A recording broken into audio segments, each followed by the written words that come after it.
everybody. Welcome back to Amateur Hour Sports for today's off-season stream, Tuesday, August 26th. We're hopefully getting close to being on the other end of the dog days of summer in the NBA. August is really when these these front offices take their off-season breaks. Executives on vacation. August is usually the most dead the NBA news cycle is, which is, right on the back of when it's the busiest, right after late June is the draft, early July is free agency, July as a whole is really the off-season trade season. But if stuff's not getting done by August, usually it's not really getting done. If people want to work shit out, they get it worked out before August. So not much in that regard for imminent trades, but we do have some information that has surfaced in the last week or so about the Raptors, about one of the players for the Raptors who's not listed in the title, but it is RJ Barrett. We'll touch a little bit more on him today. I did a video talking about the situation with him last week, and he was a prominent figure in Amateur Answers on Saturday. We're going to look at a Reddit post that was made a few years ago about a certain Raptor that I find funny, just going through the comments about it, which that'll be some fun to go through a little bit later on as well. And we're going to go through some topics about Bobby Webster and another former Raptor, which we are going to discuss. So some interesting topics over the course of the stream today. Hope everybody had a great weekend, is having a great week so far. Let's have some fun today. You got me for about an hour, and then I've got to get back to work. I got to edit a video for work and get that out so that I can get up tomorrow. So, yeah, busy day for me. Very, very busy day for me today. Going to be quite a busy week leading up to me going away on Wednesday next week. Tuesday night, I'm going to be packing for that. So this is the last stream for a couple of weeks because, again, I need to pack for that. And then I'm at home. No more trips. No more going away. Was one last trip to end off the year, and then it's back to normal. Do I have the dates right here? Yeah, back to normal after that. I think, yeah, we'll be live Tuesdays. I actually could start. Tuesdays are the stream days. Anyways, apologies for no video today. Like I said, I was very busy today. I should be able to get one up tomorrow. I do know what I want to talk about in the next video, so I should be able to get that up for tomorrow. Should be an Amateur Answers on Saturday. Next week, I might just take the week off because of the trip. We'll see. I've been just loaded with stuff to do, and I'm really busy in the lead up to my trip. It's a holiday. I have plans throughout the holiday weekend as well. So next week might be the week off, which is funny because I'm here for most of it. And I was away in Europe for 2 weeks and then Vegas for a week, and I didn't really miss any uploads. Anyways, just bear with me on the content for the next after this week for a week, maybe a week and a half, because I don't have a lot of time, and I might just need to chill, honestly. So we'll see. But yes, thank you so much for joining me here today. I see Thomas Perry, Nick Killer in chat with a lovely 12-month badge. Thank you so much for joining. There's a new hype feature. I have no idea what it is, but I've been hyping. Yeah, I don't really get it either. Oh, I thought it was the top fans thing. There's a hype feature. Where is that? Hype feature.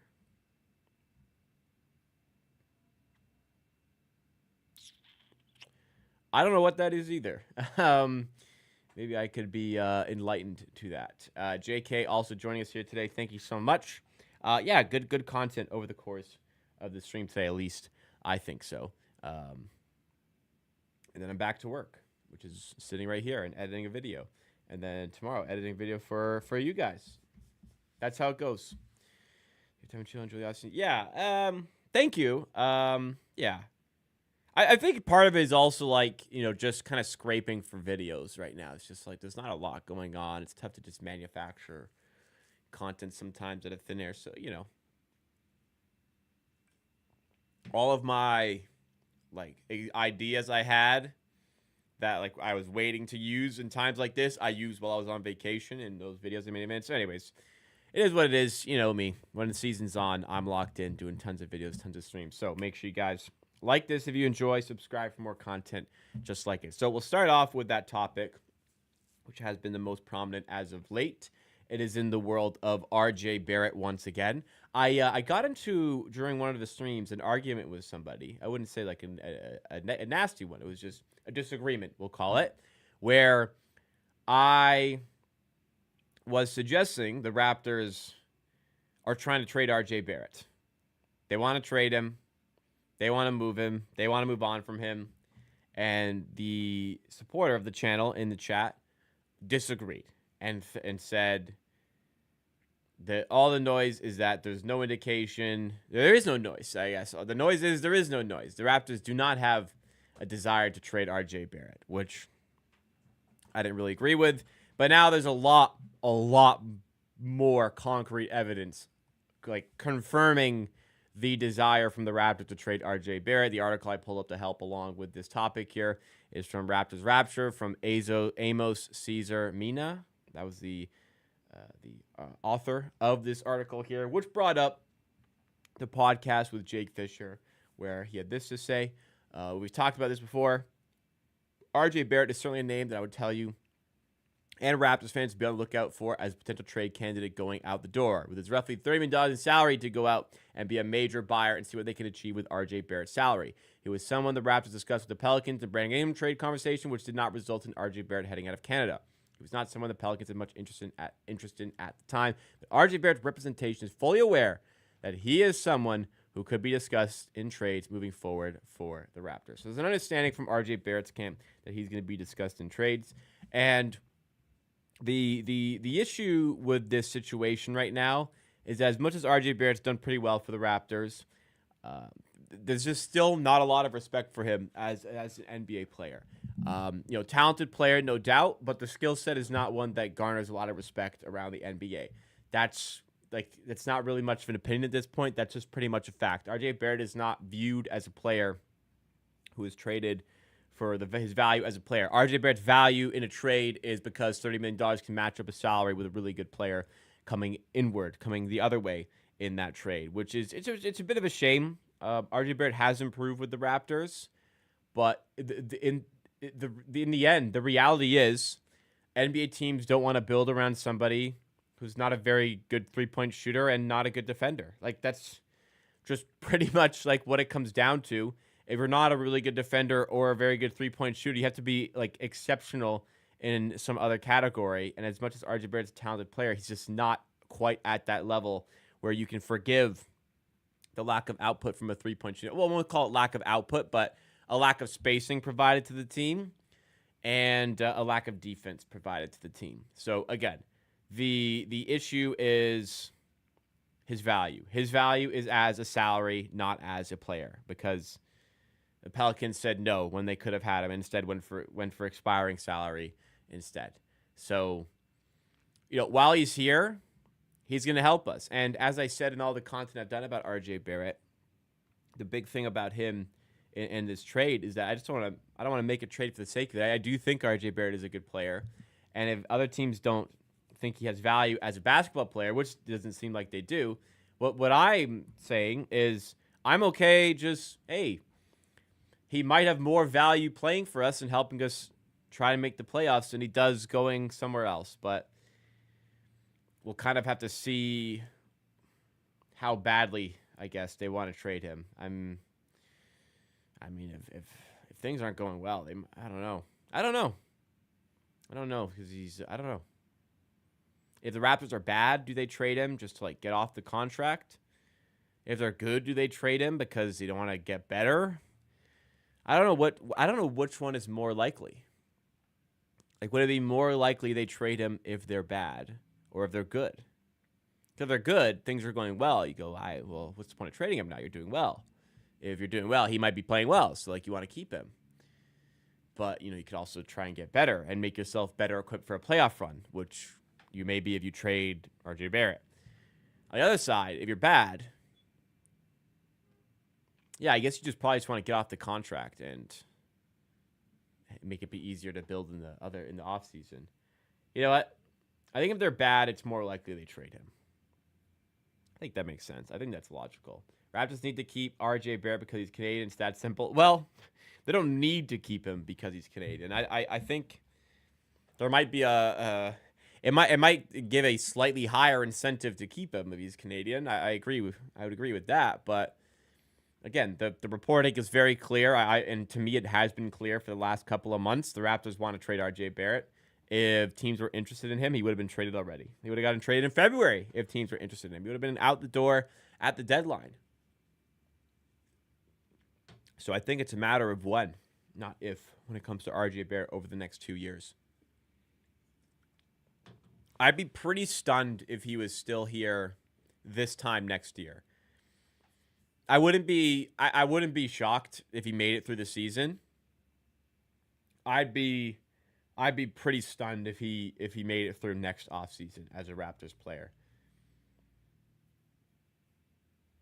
I think if it doesn't go well this year, no matter what happens, if it doesn't go well this year, they are just going to want to really try and build around Barnes and Ingram a bit better, and they're going to move RJ Barrett. I think if it goes well, they're going to think like we can build here, and trading RJ Barrett may help us do that. I think maximum a year left on his time with the Raptors. RJ could adapt to the system. Hopefully, he's willing to change his game or something. I have to give RJ a lot of credit. He has adapted quite a bit. I think he has changed his game to a certain extent in playing with the Raptors. He has improved with the Raptors. That's often an argument. It's used like he's only gotten better with the Raptors. He's getting better. Like it's just still not to the level that is necessary to justify keeping him. I think that's just the biggest issue here. Yes, he's getting better, but it's still not quite what the Raptors want or honestly need out of him. It's a tough spot, but just try to think like. I think RJ Barrett, I've said it in a video, I think RJ Barrett could be a borderline all-star, could even sneak into an all-star team one year on like a bad team. Like I think about like D'Angelo Russell on those fun Brooklyn Nets teams where like D'Angelo Russell is playing really well. It's like, yeah, that's because like when they're the lead figure for the team, they can be great. But like if they're the lead figure for the team, that team's probably not that good and probably not making any noise as far as like, playoff run is concerned. So if RJ Barrett wants to be RJ Barrett, he can play on a bad team, and I think he could honestly make an all-star team. But if RJ Barrett wants to be in a winning team, he can't really be RJ Barrett. He's going to have to shape his game quite drastically, I think. So it'll be I'm extremely interested in what RJ Barrett's next contract looks like, because he's right now in this mid-range for value. His next contract will not be at this much money. I just very much do not believe that's going to be the case. Honestly, like, it might be better. Just think about it now. It might be better for him to get traded for his contract year. Play on a bad team where you can just ball out. Go to Brooklyn and just dominate the ball and average 23 points per game. That might get him the biggest payday in that offseason. Being like a complimentary piece somewhere isn't going to get him paid to that extent. You look at guys like Andrew Wiggins is always a good example of like not a super efficient scorer, scales his game back, heightens the thing that makes him better as a complimentary piece, becomes a very good defender and a good three-point shooter with the Golden State Warriors. They end up winning a championship, which, helps his case, but Andrew Wiggins was a big part of that because of the way he reshaped his game. And when the Golden State Warriors traded for him from I believe it was directly from the Minnesota Timberwolves, Steve Kerr said it, Andrew Wiggins has always had to be this lead sort of figure. He doesn't have to be that here. He has to complement the guys that we have. I'm paraphrasing, but it was something along those lines. And then you look at, wow, that's a crazy comment.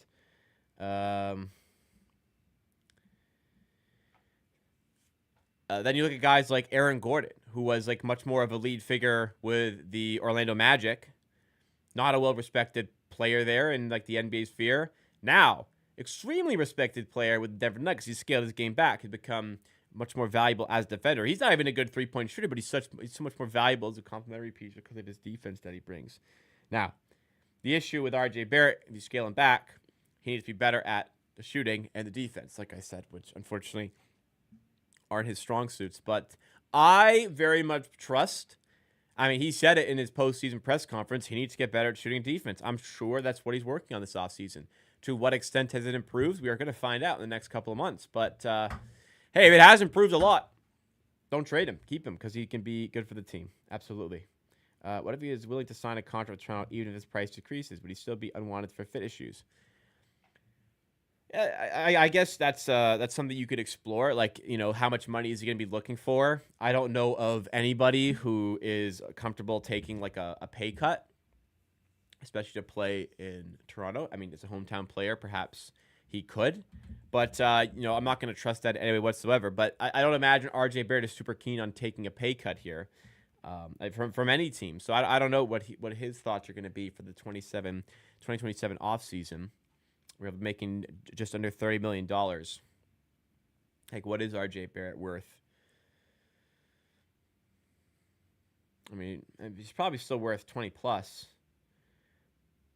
I think a team would give him that, but I'd rather spend that elsewhere. Like, I think you get more wins out of like $25 million than you would if you have R.J. Barrett.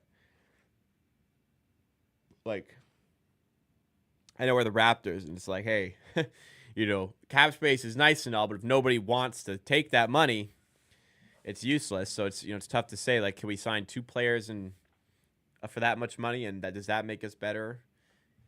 We have to sign those two players, which is a complicated endeavor. It's tough to say. Let's just say this question: if R.J. Barrett takes a pay cut, do you keep him? I just think it's a bad fit, and I don't think that the pay cut really changes that.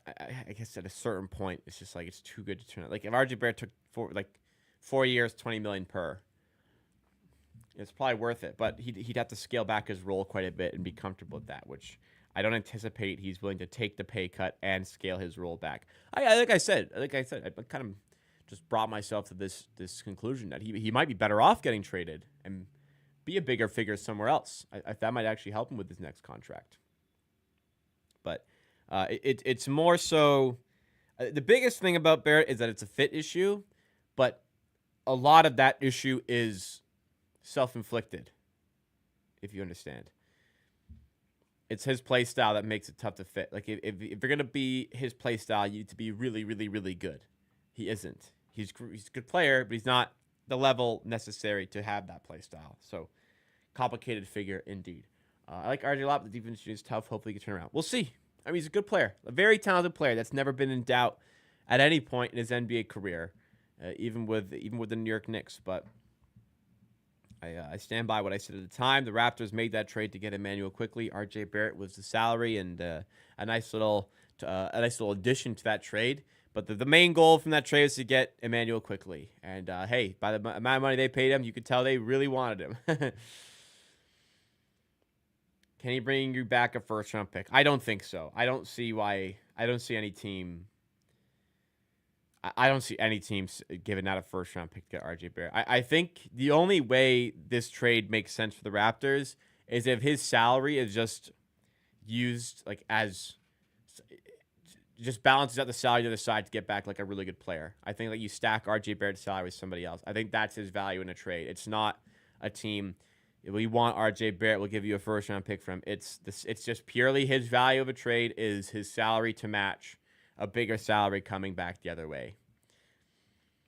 I don't know if any. I don't know why any team would give a first-round pick. OG guy in New York seems good.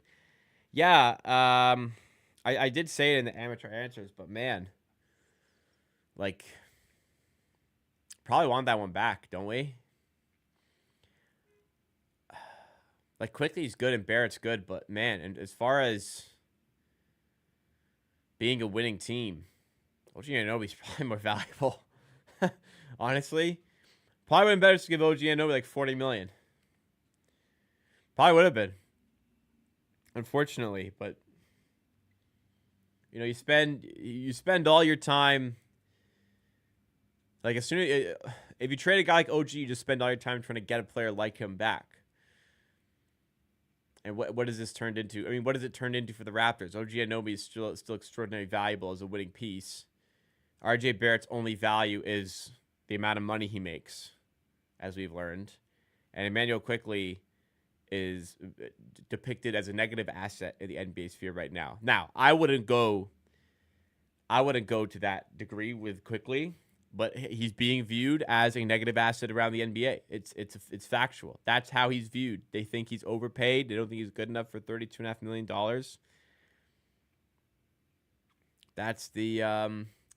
That's what we got back. I mean, and the 31st overall pick, which was Jonathan Mobo.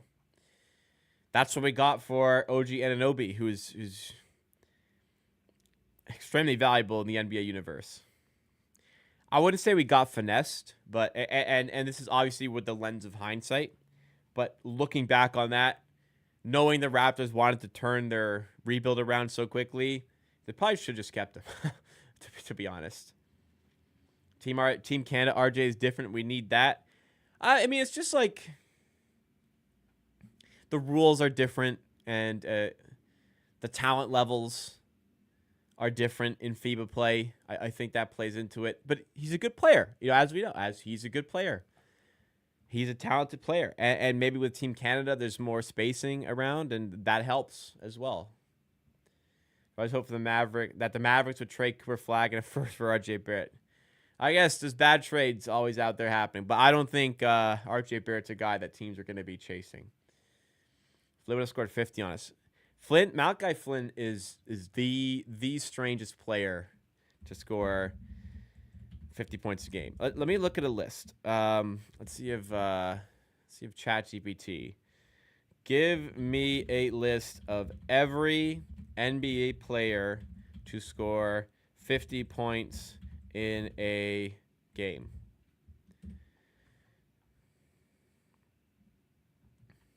Let's see. Might take it a while. OG did not want to be here. Well, the articles about OG Anunoby at the time were he was upset about his role in Toronto, which was like the only reason he wanted out. His role in New York is smaller than what it would have been if he had stayed in Toronto. So I don't buy into that very much. I think if the Raptors had given him the contract he got, he would have stayed. That's my thought. You're right, though. I guess 2003 MJ brings it up. We'll spin it into this. There was no guarantee OG Anunoby would have re-signed.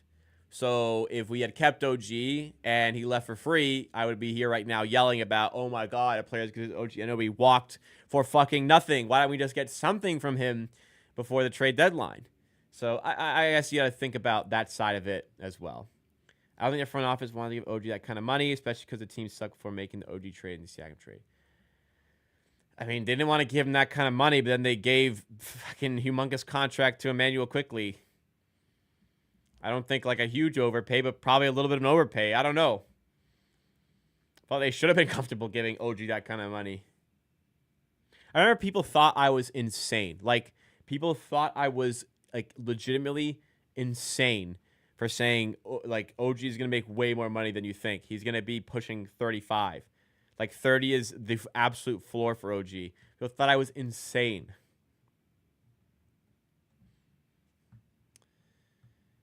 But people, listen, it's not just about your talent. It's about your value. It's about your value to the team.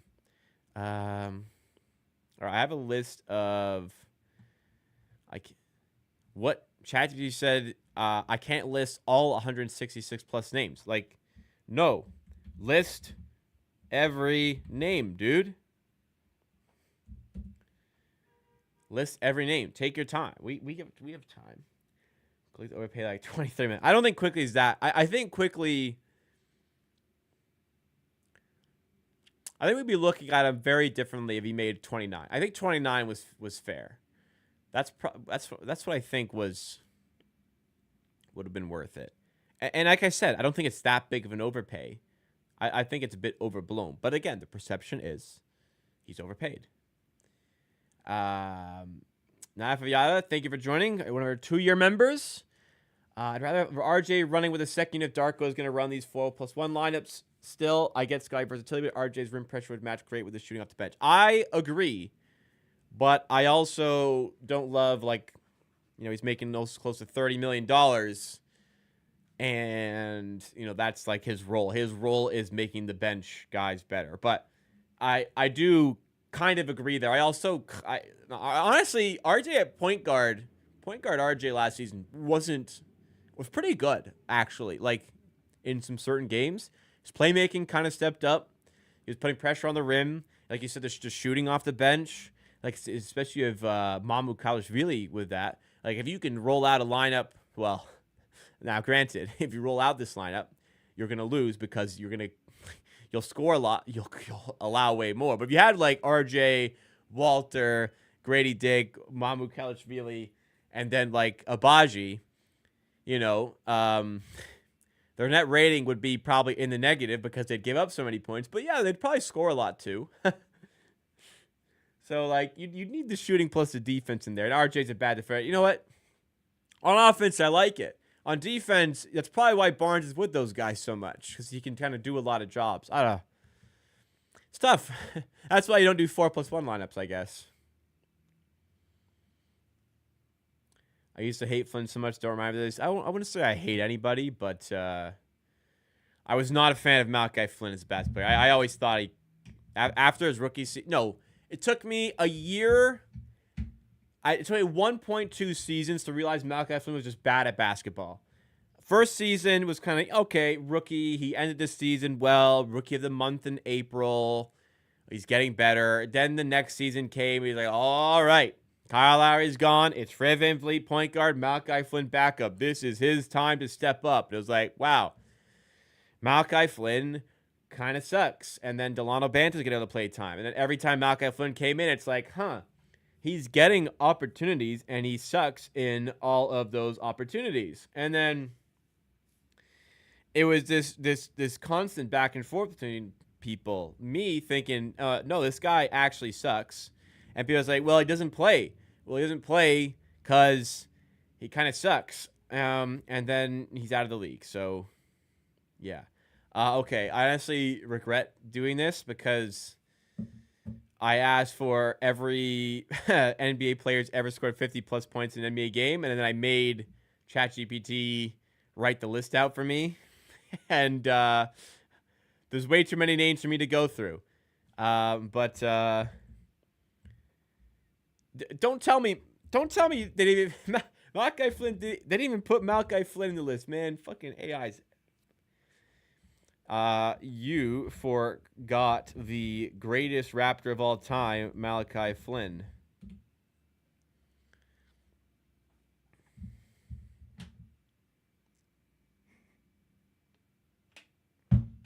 So how can I trust this list?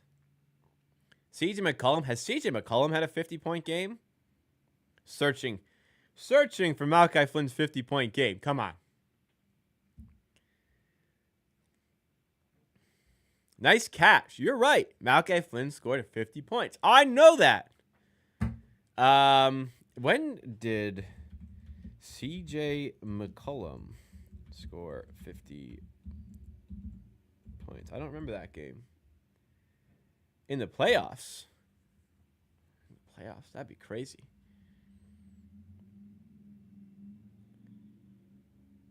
Uh, 2018. Portland erupted for 50 points. And, you know what? He did have one earlier this season. He had 50 points against the Wizards earlier this season. He has 2 50-point games. How about that?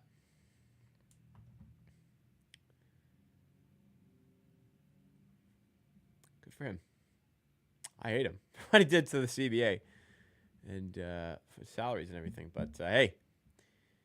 He was a damn good basketball player. Probably underrated for a while as well. Yeah, Malachi Flynn's dad sucked too. What's his name? Eric Flynn? Man, I used to have to try to convince people Malachi Flynn was bad at basketball. I had to convince people. I failed. A lot of people never conceded. Did I ask who scored? Oh, man. Did I ask who scored 50 points or 50-plus points? That's a good question. What did I ask? I asked 50 or more. I did ask for 50 or more. We are good. You know what? Let's ask ChatGPT their professional opinion. Who is the worst player in NBA history to achieve the 50-plus point game?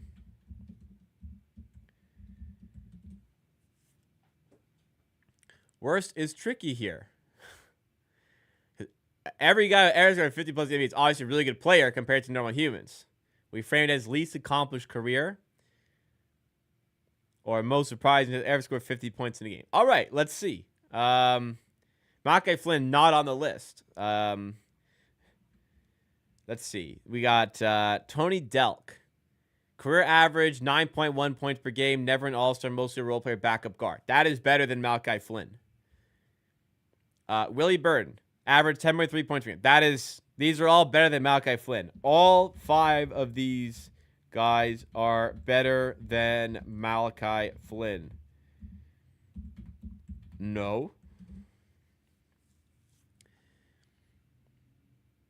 All right, we're going to match them all up now. Can you guys read this? We got all these 10-point per game players, and then fucking Malachi Flynn on 5 points per game. Based on career value and longevity, every single one of those 5 had higher career averages, more consistent roles, more playoff appearances. A guy had a ring in one of them, and one of them had an all-star appearance.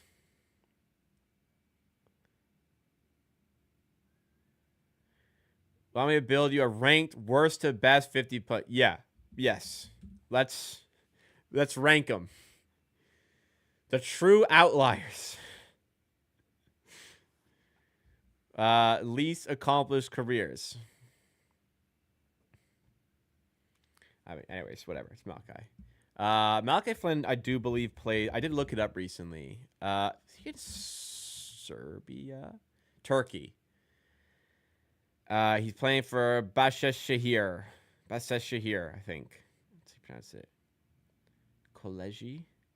He's in the Super League in Turkey. Anyways, that was too long of a segment. People thought that guy was good and needed more play time. I mean, what are we doing? What are we doing? Malachi Flynn could still win MVP. The others can't. That's not false. Wonder what the odds would be on Malachi Flynn to ever play in the NBA again. You know what? One day, I could see it. Like, he could end up back in the G League. He could end up, like, he had some good... you know what? I went to a lot of G League games. The thing about him is he never...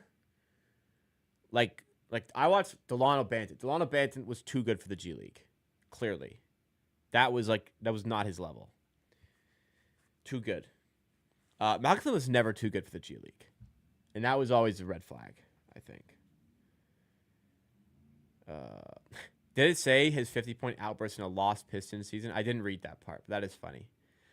It's going to be really difficult for a player to dethrone Malachi Flynn as the worst player to ever score 50 points in a game. Now, like GPT said, in relation to all human beings, he's a phenomenal basketball player. He's an exceptionally talented basketball player, but kind of in the same conversation as RJ Barrett. What can you do when you don't have the ball in your hands all the time? What are you going to do? How are you going to help your team? And Malachi Flynn never really found out the answer to that question. Jameson Battle's 60, 50, 95 season coming up. I mean, I'll just take like consistent play time, consistent threes, knock him down. What if Caston scored 50? I'll jump in Lake Ontario in the middle of winter in my underwear if Castleton achieves such a feat. I'll jump in the lake, buddy. I guess the thing is you have to be an NBA player to actually be able to achieve that feat. Castleton got waived while I was away, right? I kind of called it. Yeah, he got waived. Did he? No way he signed with the Magic. Orlando signed Colin Cast. Are you fucking kidding me? Why? Like, what did he show you here? Did you watch Summer League? This guy was getting played off the court in fucking NBA Summer League. He's like 26 years old, isn't he? He's 25. God damn. It was a camp deal.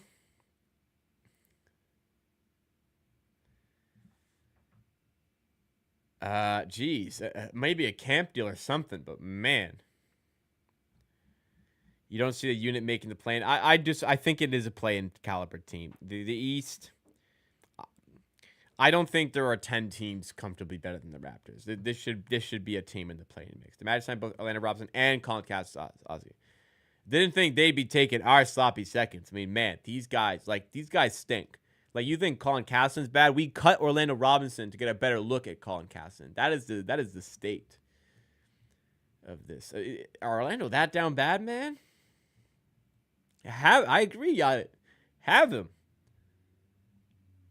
Like, you want to be in the NBA, you gotta. If you want to be in the NBA, you need to be too good. At least a high quality performance summer league. You can't be getting played off the freaking floor at Summer League. That just can't happen. Castleton revenge game. I doubt he plays. Like, I don't think he'll make the roster, and if he does, I doubt he plays like at all, unless there's like an injury travesty with the Orlando Magic. All right, we'll get back to more. Well, actually, let's stick on the conversation of former Raptors bigs, because, you know, over the course of the stream, I guess it's kind of segued us well into this topic. We talked about the RJ Barrett trade, RJ Barrett, Emmanuel Quickley, and a 31st overall pick. We sent out OG Anunoby. We talked about how, you know, we might want that trade back. We talked about Malachi Flynn. He was in that trade, actually, getting sent to the New York Knicks. He even got the Ben Stiller shout out on Twitter, if you'd believe it. Malachi Flynn, all right, I think was the tweet. Maybe the editor can pull that tweet up. Who knows? We talked about former Raptors bigs and how bad some of them were. And it all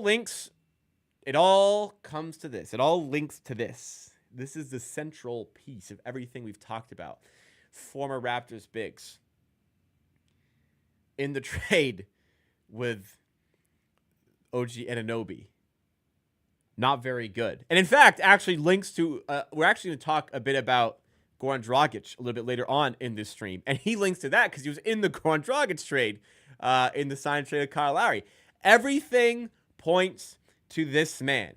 Everything goes to the central figure of the universe, which is, of course, you should know by now, Precious Achiuwa.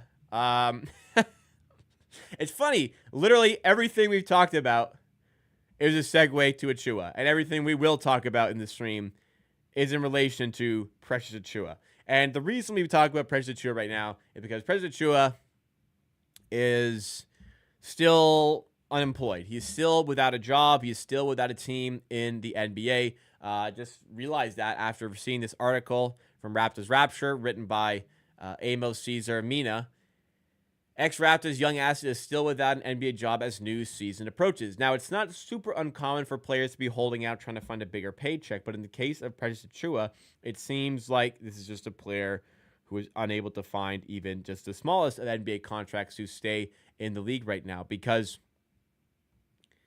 it just never quite clicked for Precious Achiuwa. I remember how excited I was when the Raptors traded for him, and honestly, I had excitement about Goran Dragic, which didn't work out, and funny enough, that's our next topic. But for Precious Achiuwa, I was excited. I thought that was a really good pickup for the Raptors. I thought it was somebody who was extremely underutilized in his time with the Miami Heat. Like, here's a player who shot efficiently from three in college, who took one entire three-point attempt in his entire rookie season with the Miami Heat. Like, if we get this undersized, switchable big who can protect the rim, who can guard in the perimeter, who can shoot threes, if we can get some output out of this guy, man, what a talent we got out of Kyle Lowry on an expiring contract, a free agent. They didn't know us anything. We got Goran Dragic, who can be our backup point guard, And Precious Achiuwa, a big for the future. Wow. Like, that's great. And honestly, in his first season with the Raptors, he exploded from 3 in the second half of the season. He had 9.1 points per game. 44% shooting the field isn't very good. But hey, he's 22. He shot 36% from 3. And you know what? In the playoffs, I don't want to like diminish what he accomplished in this playoff series against the Philadelphia 76ers. He averaged 10 points per game. He had 5 rebounds.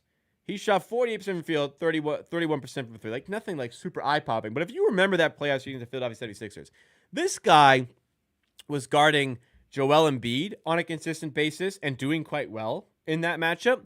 And I just remember, I don't know what game it was in particular, but there was literally like a game where they were giving the ball to Precious Achiuwa like every possession, and he was just attacking Joel Embiid, just going at him. And it seemed like every time he did, he scored. I just thought, what a talent. Like, what an amazing talent we have here. Like, his second half of the season has been so good. Like, he's only going to get better next season. And then what he proceeded to do is just get worse every season after that. Because the next season for the Raptors, he started in 12 games, 48% shooting the field, plummets down to 27% shooting from 3, which is where he's pretty much remaining for the rest of his career. It was just like a complete fall off. And for a player supposed to get better, he got worse. And the issue was he wasn't hitting threes. He was never a super efficient finisher on the interior. His defense was like it was infuriating to watch him play. Seriously, like it was. I was in a fury of rage. If he was protecting the rim, he was a turnstile. There's the rim. Go ahead, man. If he was on the perimeter, he got burnt. His basketball IQ was very bad. His ball handling was terrible. His decision-making for shots was terrible. His finishing was bad. His three-point shooting was not redeeming him at all. It fell off a cliff. Like I was so excited for Achiuwa when he came. I was so excited after his first season with the Raptors, and then it all just completely went away. I mean, I wasn't the only one who was psyched on Precious Achiuwa. I'd say far from it. I mean, if you go to, I don't even know where it is these days. If you go to the channel, the most popular videos on the channel, if you find like Precious Achiuwa, you don't have to scroll very far. That is the 25th most viewed video in the history of amateur hour sports, and it's in relation to when Miami traded him. And say, hey man, this Precious Achiuwa guy is dangerous. I mean, some of the other guys on this, God, Alex Antetokounmpo compiled into this list, but I was just like, yeah, that's what it was. I was psyched about Precious Achiuwa, and now we're at the point where he's without a job. He's looking for a job. No team wants him. And honestly, when he went to the New York Knicks in that trade, I'm like, enjoy. I don't think he's ever going to play. He ended up playing honestly, fair amount. Like, he played 49 games for the Knicks that season and averaged 24 minutes. And last season, he averaged 20 minutes with the Knicks. Stats weren't super impressive. His 3-point shot has been ripped away from him because they don't want to see him shoot that anymore. But I guess the lack of ball IQ kind of caught up to him, and he hasn't been able to replicate that half season of 3-point shooting he had with the Raptors. Here is a guy who was getting actual minutes in the playoffs last year with the New York Knicks. 2 seasons ago, rather, he had 15 and 22. Last season in playoffs, he had some DNPs, and he had very limited minutes. Looks like this is just garbage time, to be honest. Anyways. His career has just kind of fallen off, but just the reality is, if you're not going to be very good at shooting or defense, you got to be really good at something else. And it just never really came for Precious Achiuwa. I think it was a pretty good gamble for the Raptors to take on. There was clearly ability there, but the Raptors were never able to get beyond the lack of ball IQ. He just never really looked assured of himself out there on the floor. So it'll be interesting to see what's kind of next for Precious Achiuwa. We've saw with the example of Malachi Flynn and many other players, your basketball career does not end when your NBA career ends. But I look around the NBA, and I just don't really see a lot of teams that would have a strong desire to bring in a player like that, you know? Yeah, maybe a team that's tanking and needs some guys on 10 days. I don't know, like Achua in the G League. I mean, interesting. I mean, how would Achua do in the G League? If he's in the G League, how would he actually do? Oh, man. He'd probably be pretty good. Maybe Utah or Washington would kind of take a stab on a player like that. Who knows? It's funny how everything in this video, though, links back to Precious Achua. And I kind of teased it with that segment there when I talked about Achua. I said we're going to talk about Goran Dragic. And we are going to talk about Goran Dragic, actually. Because I don't know what brought me here, but I just happened. I think I was looking up something about Goran Dragic for a video a while back. I don't know what I was doing. I was just perusing around the internet. For some reason, I was looking into Goran Dragic in some capacity. Oh, you know what it was? I was looking at a like most hated Raptor. And like Goran Dragic is like very high on like the list of most hated Raptors of all time. He might be the highest on that list of most hated Raptors of all time. And while I was doing that, I came across the post on Reddit of Goran Dragic when he had originally been traded to the Toronto Raptors before the very infamous interview where he stated he had higher ambitions than what the Toronto Raptors were doing that season. He had higher ambitions than the Raptors. And the Raptors ended up being the 5 seed, and he ended up signing with the Brooklyn Nets, who lost in the first round of the playoffs, if I'm not mistaken. Anyways, irrelevant to that. What I wanted to do was go through the comments of this Reddit post because I bookmarked this a while ago. Because when I originally read through the comments, they're very funny because of how bad they are in hindsight. Now, again, hindsight's 2020. We now know what happened in this situation. So these people would have had no idea what was about to happen with Goran Dragic. But it is very funny to look back, I think, at some of these comments to just see what the vibe was. So first one I'm going to read. Raps fan _98. Goran can really help our team if he stays. Hoping for the best. Dangerous, add a 5662. So I think so too. When Masai says the season's going to be painful, I wonder if they want the help. Painful, but not for us. Sorry, Connor. I would have also said he can help us if he stays. He stayed and didn't help us. It was bad. Oh boy. NBA Raptors 1222. He'll be professional and play for the Raptors until they trade him. Oh boy. Well, that's literally his job, so that's good. It was his job. He was contractually almost obligated, I guess, to play basketball for the Toronto Raptors. And he did kind of half-ass for a while and was really bad. And then just kind of decided to take time away from the team. I don't know if there was personal issues or what, but then just all of a sudden disappeared from the team after stinking it up, shooting 38% of the field, 29% from 3 in just 5 games played.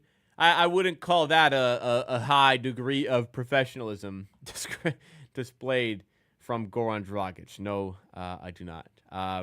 Mr. 876XJ, let's give the guy a chance. Yikes.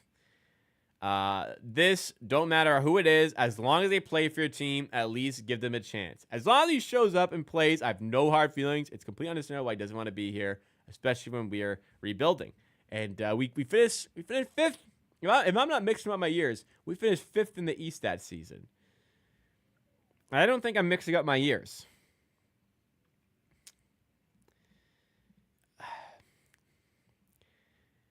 yeah, we were hopeful.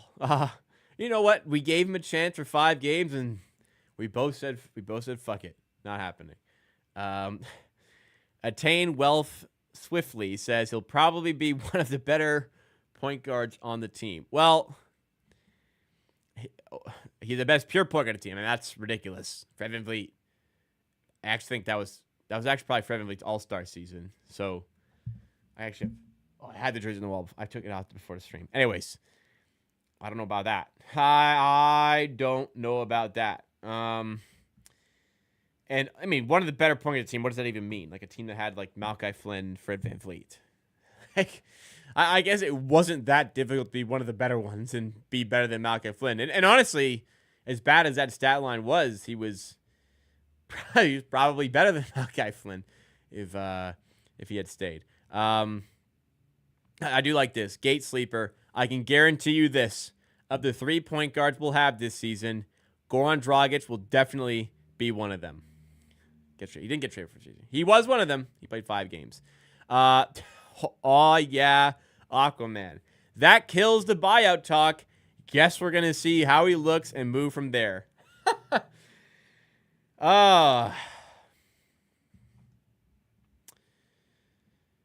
Well, I for a while, it killed the buyout talk for 5 games, I guess. Yeah. Alone in a Crowd, 1. The aptly named, we might say. I don't get all the buyout talk. This guy can flat out play basketball. He gives 110% out on the floor, and I always hated when we played against him. He offers veteran leadership and can always be flipped at the deadline. As a bonus, this is his contract year, so he's incentivized to play really hard. We need scoring. He can help this team. I'm excited to watch the Dragon. All right. I don't get us buyout talk. Wrong. This guy can flat play basketball. Not wrong, but definitely not for us. He gives 100% on the floor. Wrong. Always been played against him, sure. Offers veteran leadership. Wrong. Can always be flipped at the deadline. Wrong.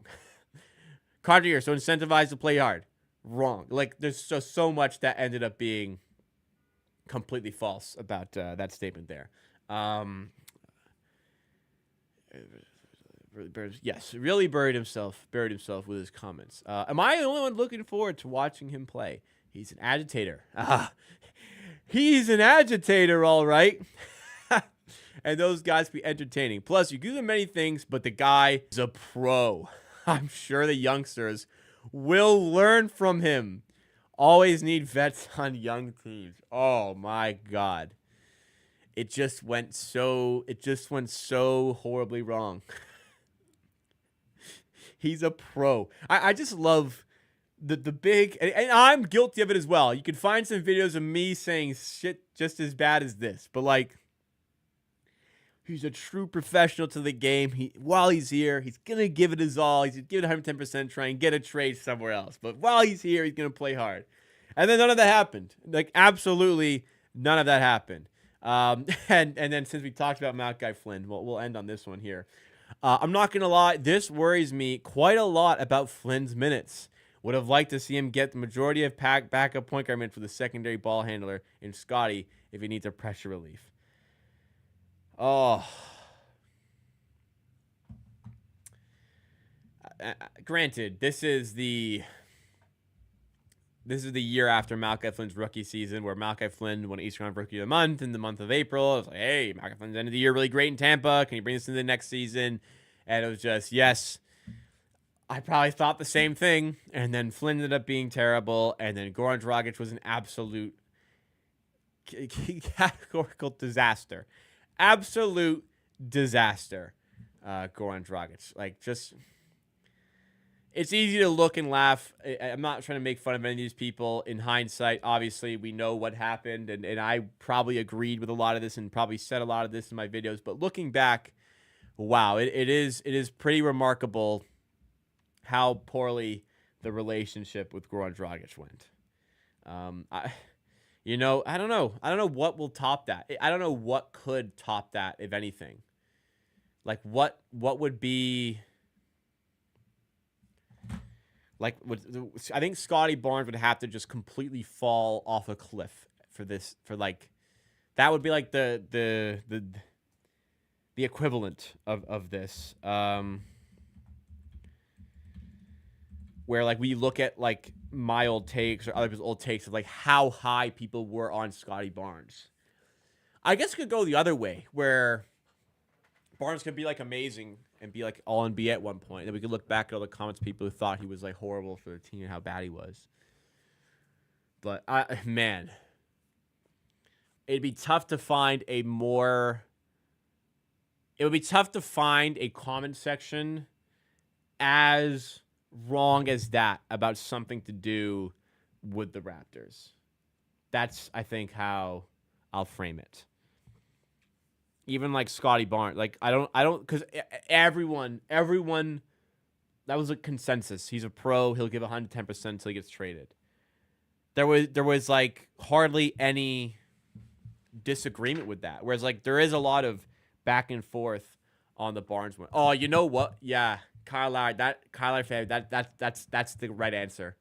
That is the right answer. The actual correct answer. People skeptical after the DeRozan trade. Man, we got to find that. We actually have to find that post right now.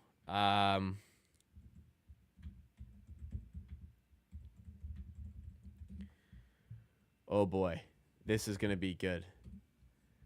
We need this.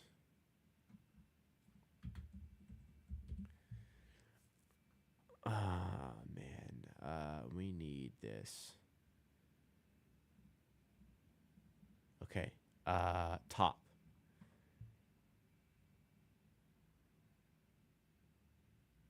So a lot of the posts are from the after the Raptors won the chip. We need the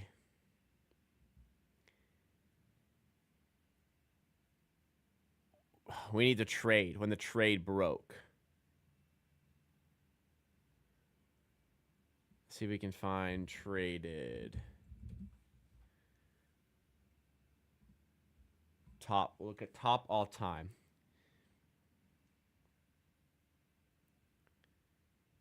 I want like the breaking news.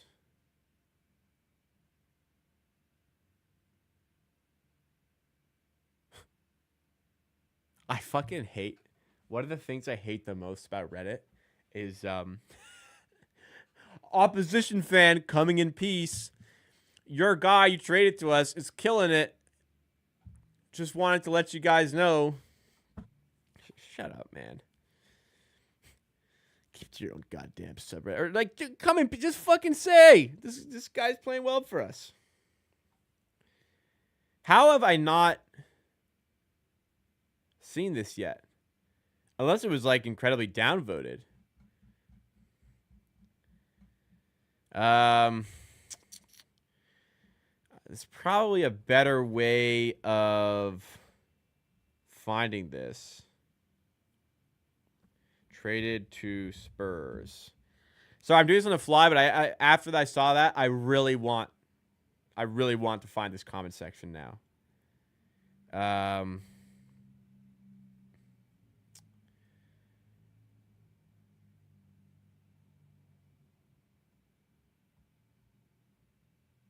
Here we go. This is it. This is the one. We found it. All right.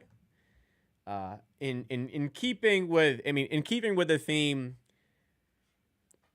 we just went through the Reddit post of when Goran Dragic got traded to the Raptors and everyone, how bad the takes were, and obviously in hindsight.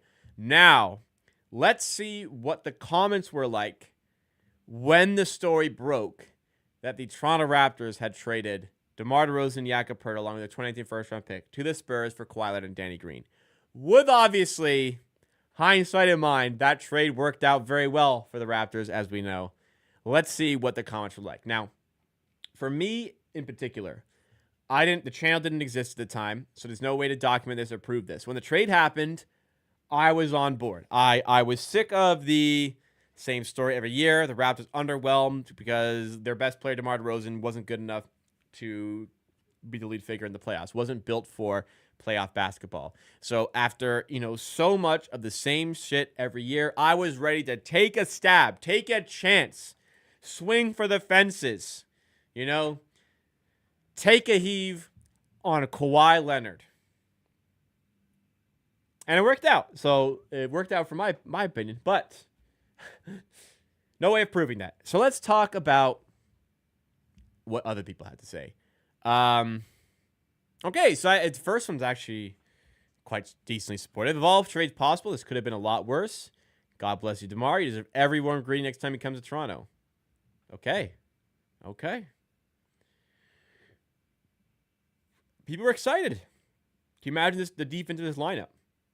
Lowry, Green, Kawhi, OG, Siakam, Ibaka. This is before Siakam really took off, so we didn't really know what we had with Siakam there.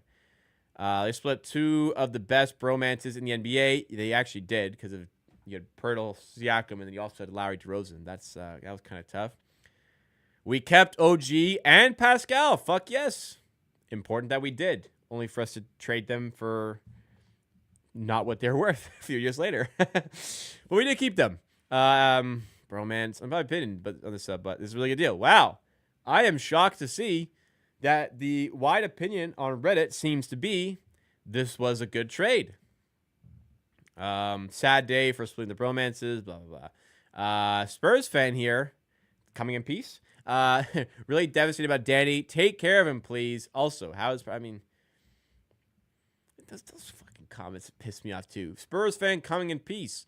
We just traded for this guy on your team. What can we expect? Get the fuck out of here. Get out of here with that. Can you imagine how pissed the fuck off Danny Green must be to have his entire life thrown out the window due to Kawhi's bullshit? That's pretty funny from Silly Ones. That is pretty funny. It worked out for Danny Green. He won a championship that season and then the following season, so it kind of worked out for Danny Green. But that is pretty funny that he got attached to the BS of Kawhi. Can you open gym with Kawhi? I guess I don't really remember a lot of the open gyms with Kawhis because there wasn't a lot to talk about. This comment was ahead of the curve. These are great comments. What are you airing says, it will be Kawhi on camera starting to speak, and then his Uncle Dennis jumps in and cuts him off and starts speaking for him on how Kawhi feels. We know all too well on how Uncle Dennis played a part in Kawhi and that whole situation. Yep. It looks good, but Kawhi is going to leave for sure, man. I'm glad OG and Pascal are staying there. Okay, here we go. We are on a path to rebuild after this upcoming season. Well, not entirely wrong, but does not mention the championship. And, well, actually, and also a really good season next year, even without him. This is a legit trade, in my opinion. Our defense is going to be insane. Imagine Lowry, Green, Kawhi, OG, and then Ibaka, Siakam on the floor at the same time. Is that the same person or a different person? All right. Tough as hell to see DeMar go, but I think we are in a good position to win the East this year. Keeping Kawhi is an uphill battle, but even if he doesn't stay, we are clearing cap space for this crazy free agency soon. The naivety of Raptors fans.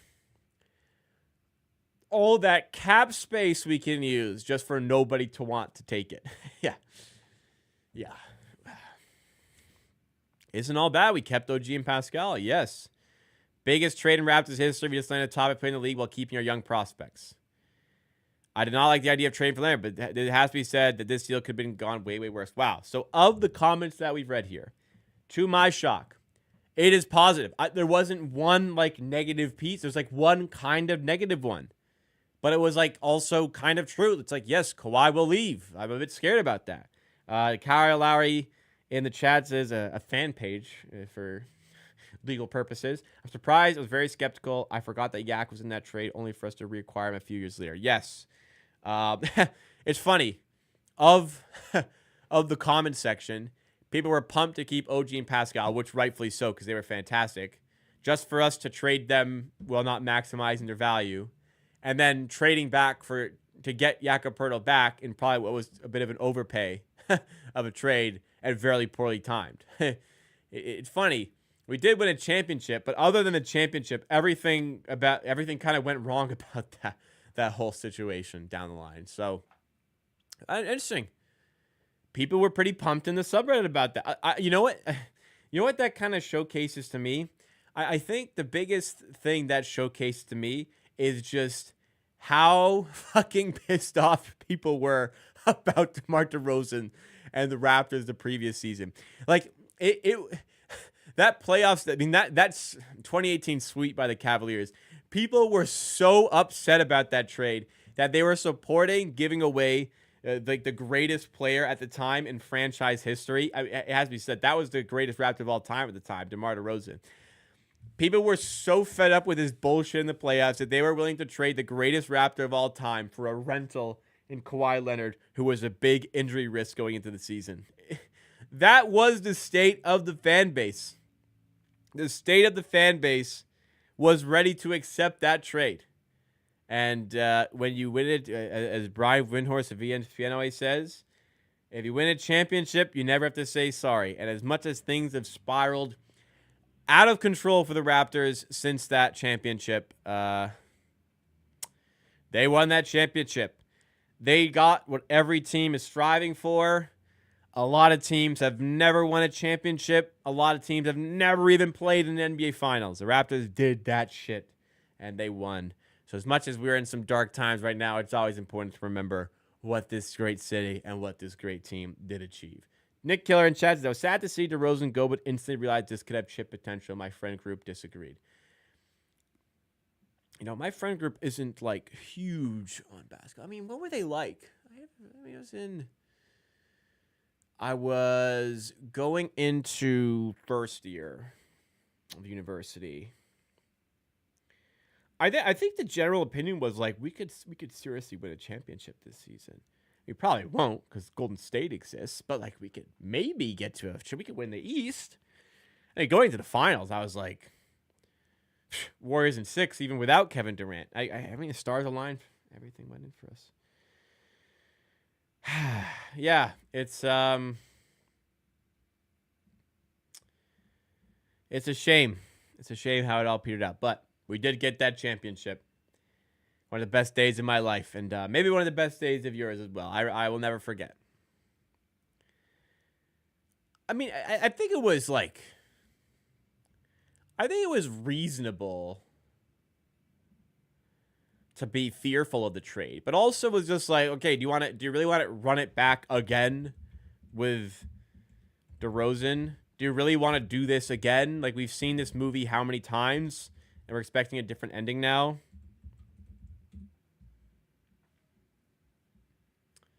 On your birthday. I mean, that's fantastic. It wasn't a particular day for myself. What was it? I feel like I should know the date. I want to say June. It was June. Was it July? It didn't creep into July, did it? Late June. June 20-something. I feel like I should know this, but I don't. June 21st is coming to mind. I feel like that's late.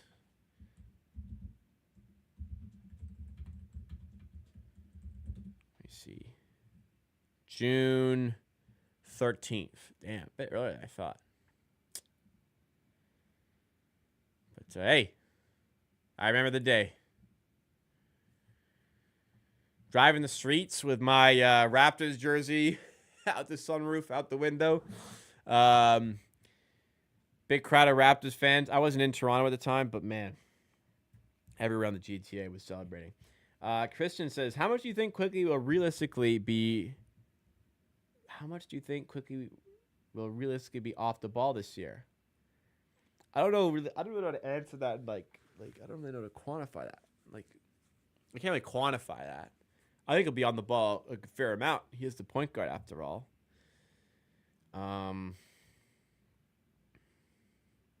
So I think he's be on the ball quite a bit. I guess will be my answer there. We got a chat with 5 other dudes. They were all disappointed. I argued that we had a chance, and then we won. Yeah, I remember. I think what I remember the most. I think what kind of convinced me they could do it was like before the season started, Me and my roommates at school were doing a lot of like NBA. I don't know what it's called, GM modes, like my careers, and in like every sim that you do, I'd say like 70% of the sims that you did in my career at the time, the Raptors would win the chip. It wasn't like we would like never use the Raptors for the rebuild. 'Cause you always want to start a shit team for a rebuild. But like the Raptors would like always win in the simulation in 2018, 2019. So I kind of got like, man, are we like actually like nasty? Are we actually that good? Apparently we were. It took 2K to convince me. But I think like the sim that year had to have been like the Raptors were the most likely winner in 2K. Kawhi did that.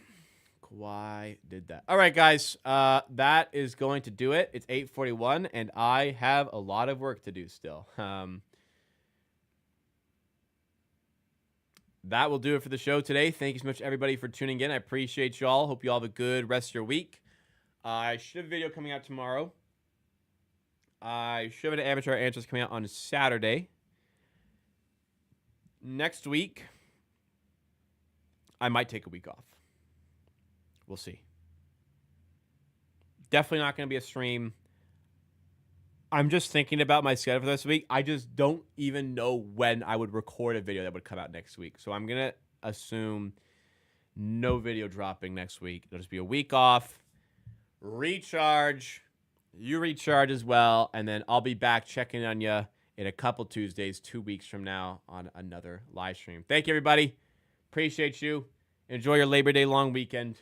You'll see me again, and I'll see you again very, very soon.